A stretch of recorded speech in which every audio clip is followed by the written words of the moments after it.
Olá, seja muito bem-vindo a mais uma aula das que nós programamos dentro desse processo de aquecimento que vai culminar com a imersão quebrando paradigmas com pinos. Existe uma série de paradigmas que estão atrapalhando, de obstáculos que estão atrapalhando você a seguir no caminho que te permita fazer pinos 2 vezes mais rápidos do que o ordinário, do que aquilo que você está acostumado a fazer, de maneira também que eles não fraturem e não soltem.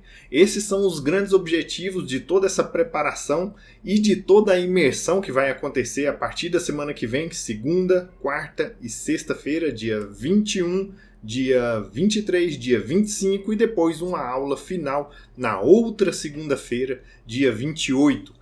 Então você precisa se preparar até chegar lá. É para isso que existe todo esse conteúdo. Nós trabalhamos com dois focos, você já sabe disso. Com os caminhos para você ter a chance de atingir esses objetivos e com aquilo que te sabota, com os obstáculos. Hoje nós vamos conversar sobre exatamente alguns obstáculos que atrapalham você no processo de cimentação, que são importantes para você detectar e saber como evitá-los, justamente para ter mais sucesso no seu processo de cimentação, e aí a gente evita que os pinos realmente soltem. Então vamos lá. Existem 4 grandes obstáculos importantes que eu gostaria que você se atentasse e começasse a prestar mais atenção a partir de hoje. Nós estamos vendo os 4 em fotografias aí na lateral direita da nossa tela, onde você observa que a escolha do seu cimento resinoso pode ser um problema muito grande, tem alguns itens a serem pensados nesse aspecto. A limpeza do seu canal imediatamente antes de você fazer o processo de cimentação. É lógico que todos nós pensamos que deve estar super limpo, etc. Mas existem estratégias melhores para você fazer essa limpeza. Existem mecanismos que limpam melhor do que talvez tudo aquilo que a gente esteja acostumado a fazer. Então é importante que você saiba disso. É importante que você saiba também qual é o pino, que tipo de fibra, que tipo de resina que está grudando essa fibra. A partir daí eu sei o que fazer no pino para promover uma melhor qualidade de adesão. E também como é que você insere aquele cimento que você escolheu dentro do canal, de maneira que a gente tenha uma melhor interação interna e não promova as chances de falhas que eventualmente pode acontecer se você inserir de uma maneira incorreta. Nós já comentamos em algumas lives algumas coisas nesse sentido e hoje você vai sedimentar esse conteúdo na sua cabeça. Se você está aqui e participa desse canal, é importante que você clique aí para dar o seu like, é importante que você assine o nosso canal. Se você ainda não participa e está aqui pela primeira vez, assine o meu canal para que você tenha sempre as informações de quando a gente postar novos conteúdos e possa receber sempre esses conteúdos novos aí para você. Vamos lá então para a nossa conversa. Primeira coisa fundamental que nós vamos então diagnosticar aqui é a escolha do cimento resinoso. Você já sabe, é natural. Sempre nós vamos utilizar um cimento resinoso dual. Isso está claro para todos nós.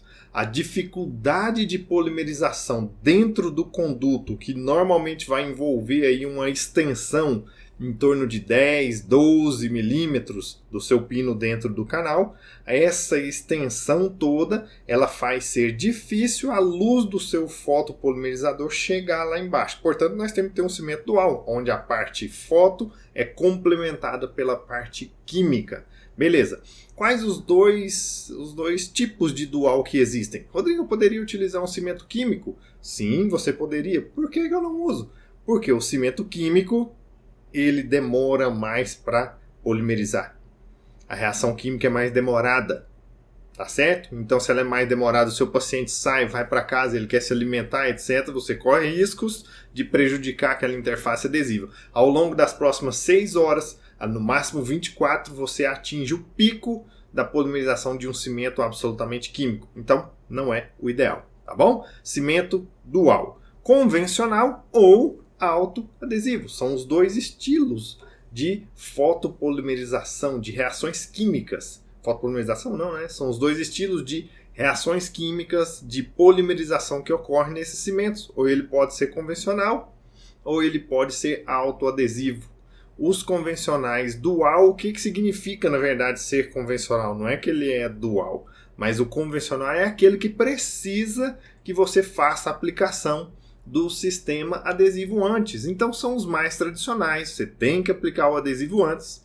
É importante, nós já conversamos sobre isso, não é? Checar a compatibilidade com o adesivo que você está utilizando. Muitos dos cimentos resinosos dual convencionais, eles têm a mina terciária, que não aceita uma boa interação com os adesivos de frasco único, que são mais acídicos.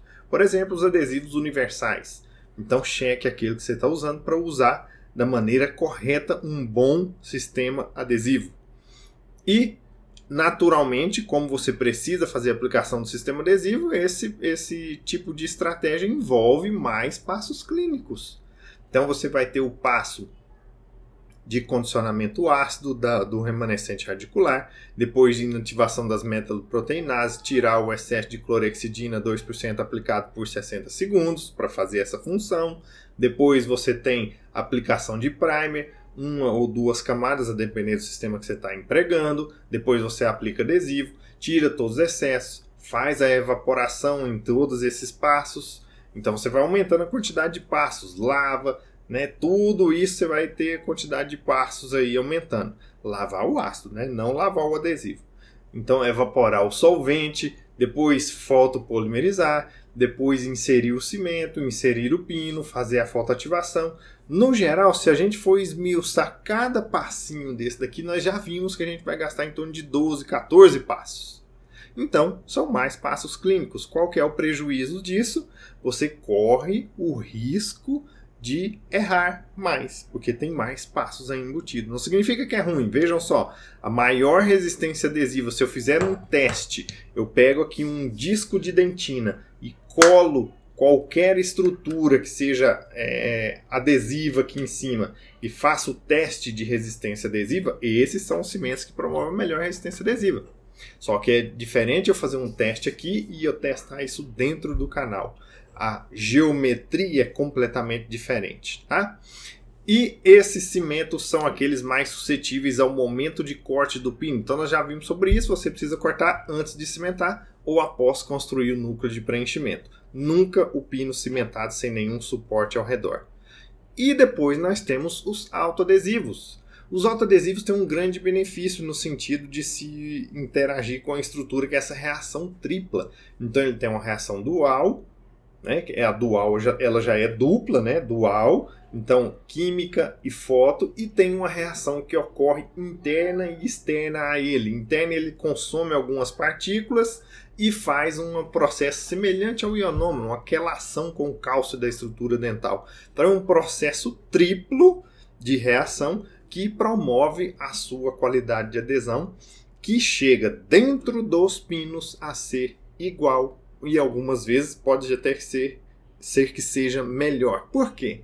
Porque ele tem alguns detalhes importantes. Olha só, você não pode, na verdade, aplicar o adesivo antes. Então, com isso, você reduz um monte de quantidade de passos clínicos. Fica muito mais fácil de acertar assim. Você tem menos chance para o erro se instalar. Agora, tem um ponto importante, as pessoas se esquecem, precisa de umidade. Então, depois que você lavou, limpou o canal, você vai ter que colocar um papelzinho absorvente, um cone e absorver e não secar com ar. Se você desidrata é ruim, por quê? Todo produto autocondicionante necessita de água para que o seu processo de autocondicionamento, a acidez, seja ativada, que ele aconteça. Então precisa e as pessoas esquecem disso. Não vai esquecer a partir de agora. Combinado? Eu preciso, obviamente, né, gente, seu quelo, seu complexo com a estrutura dental, o que isso significa? Que eu preciso de dente. Não dá para a gente utilizar um cimento autoadesivo para tentar ter a melhor performance em cima de uma resina que estiver ali. Eu reembasei ontem, nós vimos uma aula sobre reembasamento do canal com resina.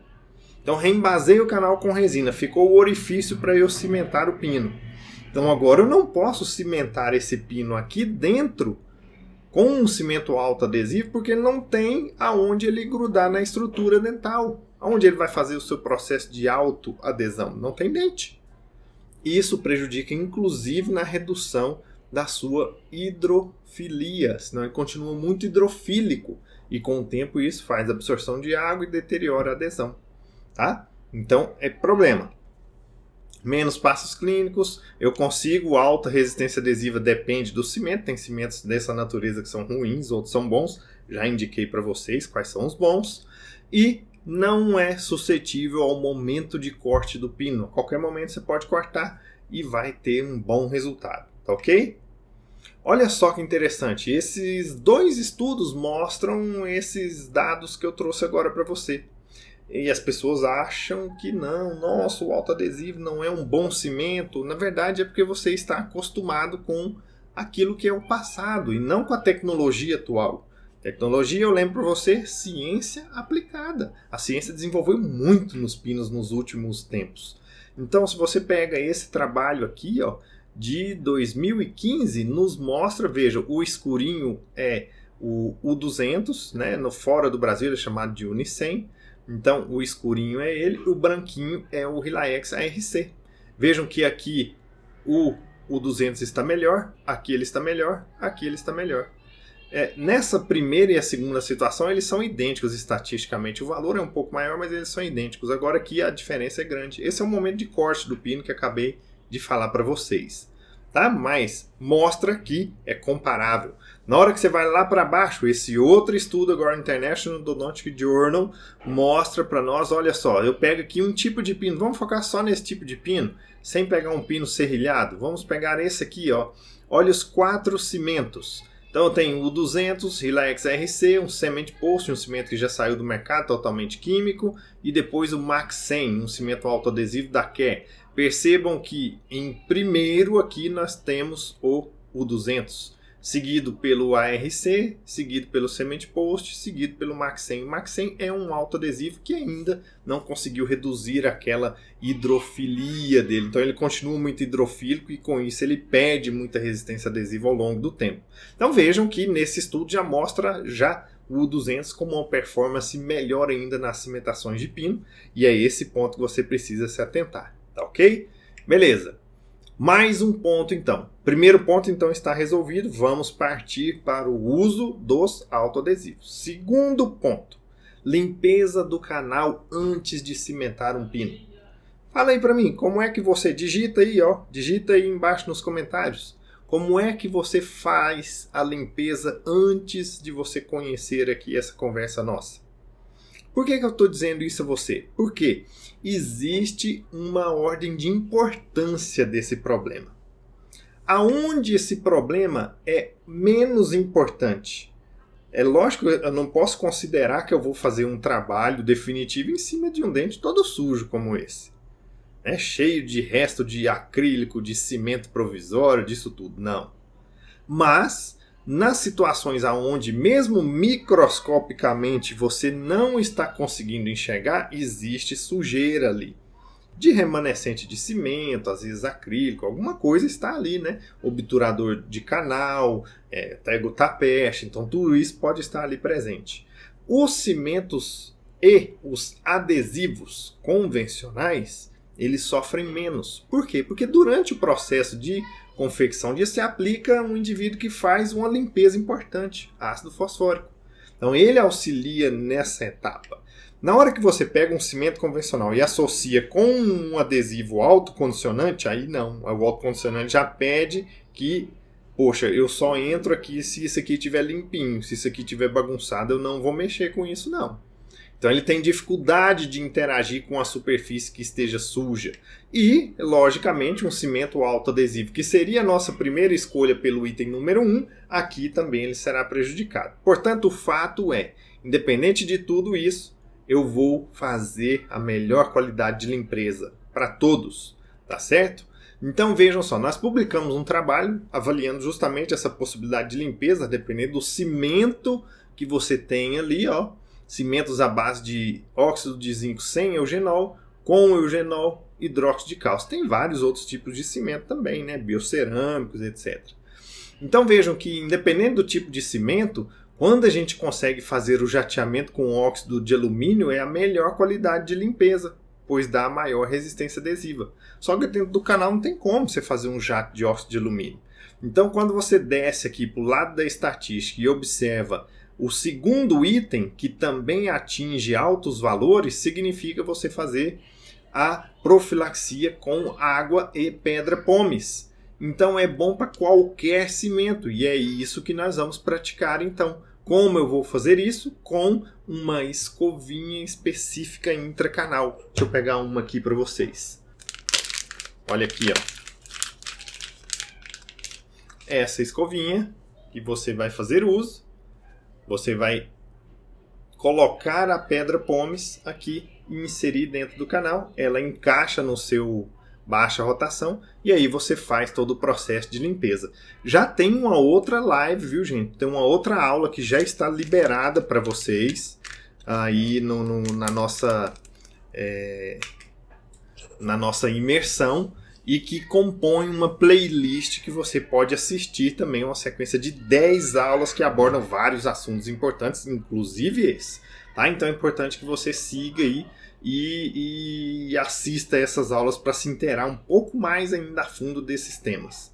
Então vejam só, ó, essa escovinha sendo utilizada aí, ó, você vai colocar pedra, pómez e água, só, nada mais. Ah, eu quero utilizar uma pasta profilática. Não use, porque as pastas profiláticas contêm derivados do petróleo, portanto elas são oleosas, portanto elas vão atrapalhar o seu processo adesivo posteriormente. Não use, tá?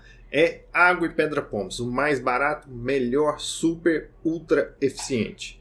Faz essa limpeza, depois que você limpou, é importante limpar os resíduos da pedra pómez, senão fica empoçado lá. Então joga água, vai com a escovinha só com água, limpa, joga mais água, limpa, até sair toda, entrar em suspensão e sair toda aquela pedra pómez ali de dentro do seu canal. Maravilha! Terceiro ponto importante, não saber do que é feito o seu pino. Nossa, Rodrigo, mas até isso é importante? Sim. Por quê? Porque o processo de cimentação, ele depende de você saber, o básico é você ter uma noção de 3 fatores. O que é que eu estou cimentando, aonde e com o que. Aonde nós já vimos que é no dente, com o que é um cimento. Agora o que é? O pino. Se eu não sei o que é o pino, eu não sei o que fazer para ele interagir com essa turma aqui. Então eu preciso saber desse restante, dessa conversa, porque aí os elos vão se unindo de uma maneira super estável. Veja só, existem pinos que essa resina que gruda os pinos aqui, ela tem um comportamento diferente, ela é uma resina epóxi. A resina epóxi ela endurece com processos térmicos industriais. Já a resina com metacrilato, BGMA, TEG-DMA, são essas resinas, igual tem na nossa resina de restauração. É outro processo polimerizador. Então vejam, as resinas epóxi, elas têm um processo industrial de confecção mais simples. Porém, elas interagem com alguns tipos de fibra de vidro. É importante que a indústria saiba disso. Por isso eu coloquei aí, ó, expertise da indústria. Quando a indústria sabe fazer isso direito e já testou, porque tem uma infinidade de tipos de fibra de vidro. Então você precisa escolher a fibra de vidro correta, que tem o tratamento correto, que une com a resina epóxi de uma maneira correta. Daí sim você consegue fazer uso disso para compor o seu pino e no momento clínico de cimentação você pode limpar essa resina com o peróxido de hidrogênio. Diferentemente das resinas que têm metacrilato. Então a indústria já tem que mandar o pino tratado, senão você não consegue fazer uma silanização que atinja a superfície da fibra. Então não adianta você aplicar o peróxido de hidrogênio, o processo industrial é mais complexo. Tá? Para ser feito. Tá bom? Então temos que saber exemplos disso daqui, só para que você tenha noção. Os pinos da Ivoclar, os pinos da GC, eles têm metacrilato. Os pinos da FGM, os pinos da 3M, os pinos da Angelus, eles têm resina epóxi. Tá bom? Beleza. Olha só aí isso que eu acabei de falar para você. Limpeza com peróxido de hidrogênio. Todos os outros tipos de estratégias que você faz nunca vão limpar essa superfície igual. Então, se você não sabe se o seu pino tem a composição que te permite fazer esse nível de limpeza para ter interação com o silano nessa superfície, não dá para saber o que você teria que fazer. Ou você faz com o achismo, e aí a chance de dar errado é muito grande, tá certo? Como você insere o cimento no canal? Por que eu estou falando isso para você? Porque todos nós passamos por um processo de evolução. E isso aconteceu comigo também. Isso que eu estou mostrando aí para vocês é um caso meu. É um caso meu. Aonde a minha ideia e o conceito que eu fui formado me dizia que eu tinha que fazer a inserção do cimento com uma lima endodôntica ou um instrumento muito fino. Aí vocês estão vendo eu inserindo com uma sonda, né, uma sonda exploradora, a pontinha dela, ou então com a broca lentulo, não é? Ou então ainda que você teria que passar o cimento no pino. E já existem muitos estudos nos mostrando, muitos eu digo em torno de 3 estudos que são os mais importantes nesse tema, né? Que nos mostram, olha só, você insere um monte de bolhas internas quando você faz essas estratégias que eu comentei agora. E aí, qual o problema? O oxigênio ele atrapalha a polimerização de resina. O cimento resinoso é uma resina. Então você vai atrapalhar. Essas regiões de pouca polimerização por conta do oxigênio, elas são pontos que concentram tensão e podem iniciar a progressão de uma trinca que se transforma em uma futura fratura. Então esse é um grande problema. Daí você tem as perdas por cimentação, que ocupam um lugar de excelência dentro dos problemas, né? Então, perdas por fratura e por cimentação são muito importantes e é isso que a gente quer evitar aqui. Então, você precisa se atentar a como fazer da maneira ideal. Você vai fazer a injeção não da maneira como vocês estão vendo aí na tela. Isso é um print de uma tela de uma empresa fazendo a sugestão para você passar o cimento no pino. Olha só, você vai usar isso aqui, ó. Uma ponteira de automistura acoplada a uma ponta intracanal, endotip, ou ponta de injeção intracanal. Tá certo? Então isso aqui é o ideal, porque com isso você consegue injetar e fazer a perfeita injeção dentro do canal sem gerar bolhas. Como essa ponta é bem fininha, você consegue fazer com que isso penetre lá na profundidade do canal e venha injetando todo o cimento. Então essa é a estratégia que a gente precisa fazer uso, ok?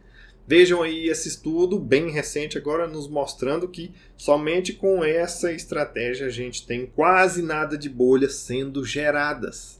E isso vai te promover melhor nível de resistência adesiva. Então é assim que a gente precisa atuar, tá? Tomar muito cuidado para a gente injetar da maneira correta. Olha só nessas imagens. Aqui uma imagem de um caso clínico cheio de bolhas internas.